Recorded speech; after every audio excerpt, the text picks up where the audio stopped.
I've been with South Walton Mosquito Control for almost 5 years now. In today's day and age, technology in general is coming a long ways. We have a little bit more freedom than some of the county-ran programs, and so we're able to try out these new technologies and see how effective they can be for mosquito control.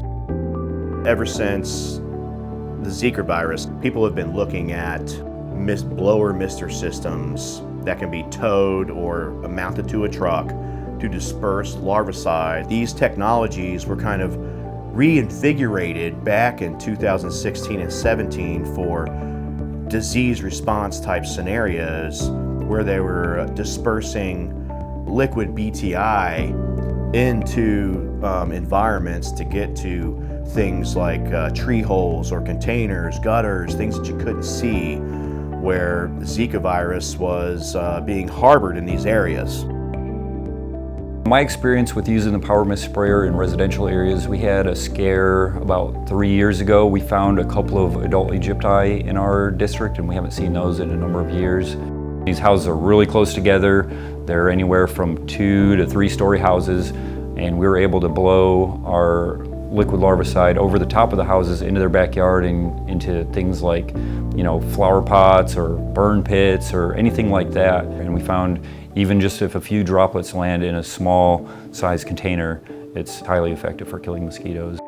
Here at South Walton Mosquito District, we use the power mist sprayer mainly around cattail swamps or lightly vegetated cypress swamps, things that have a light wood line around it, but the water is a little bit too deep to traverse. So if I have a technician out there trying to treat with a backpack, he could go around the edge of it and get a little bit of penetration, whereas the mist blower, you can pull up to the side of it and go along the edge, and it's going to broadcast the product out there probably about 100, 150 feet. In power mist sprayers like the A1 Mister, the Buffalo Turbine, I strongly recommend our Altosid liquid larvicide.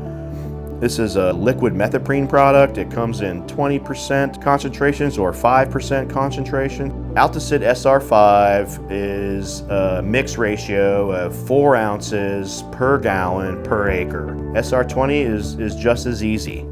Same ratio across the board, except it's 1-for-1. 1 ounce per gallon per acre. You mix it, you shake it up, you put it in a tank, you're good to go. The advantages of Altosid SR20 and SR5 for the use in power misting systems, these power sprayers, is the ease of use. The ease of use. It's clean, easy to clean up, easy to mix. You mix it up in a container, you pour it in, you spray it. It's a residual product considered single brewed, but you get 7 to 10 days of confidence of the concentrated methoprene product doing what it does best, which is hinder the metamorphosis of the mosquito.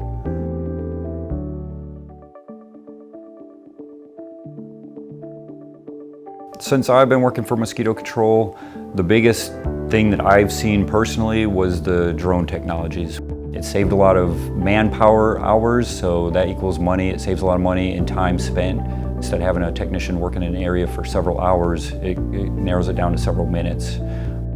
The specific advantages that Central Life Sciences gives to drone applications is the symmetry of our design of our formulated products.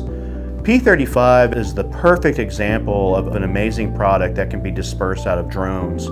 One of the reasons that we talk about P35 and its ability to be dispersed out of drones is basically its spherical design, it's symmetrical in nature, easy to calibrate, and it doesn't gum the system up. What's really awesome about P35 is the dual encapsulation of the product. So you get this really fast release when it's applied, and then you get this slow release. So you get up to 35 days straight in water, right? But it has a dry, wet condition to where it can reactivate if it dries. So you can put it out up to 15 days from the initial rain event. The second would be Duplex G, which is a dual active ingredient biorational product that has BTI and methoprene. This gives you a 28-day residual with methoprene and a 3-day kill off with BTI. Our XRG Ultra is our answer to a carbon-free methoprene granule. It's silica-based. The density on this pellet really penetrates through canopies. The fourth product would be in our 4-star brand, our BTI CRG, which is a silica-based BTI product, 10% BTI, and it's spherical in shape. It's uniform symmetrically throughout the whole bag. So applying that, it punches through, and it does really great with mosquitoes like Aedes tenurinchus. All of those have a really nice shape, easy to calibrate. They come out of the spreader really nice, and all of those have a range of swath width between 60 and 90 feet at an 80-foot vertical elevation for application out of drones. The performance with the drone of the Altosid P35, we found that it has a very wide swath width. About 90 feet is what we've calibrated it to. It enables us to have fewer passes across the site, saves time, saves effort, and enables us to get to another site quickly and treat another site. If another district is trying to get into the use of drones, or they already have some maybe and they're curious about what products we use or what works really well, my first go-to has been in P35, the Altosid P35. It has a really good size to it, and it broadcasts really well out of any equipment that you put it in. It's really a large granular, so if you're working in a real dense forest or something like that and you're trying to get pellets to fall through a thick tree canopy or mangroves or something of that nature, they seem to have the correct size and weight to make it to the ground pretty effectively.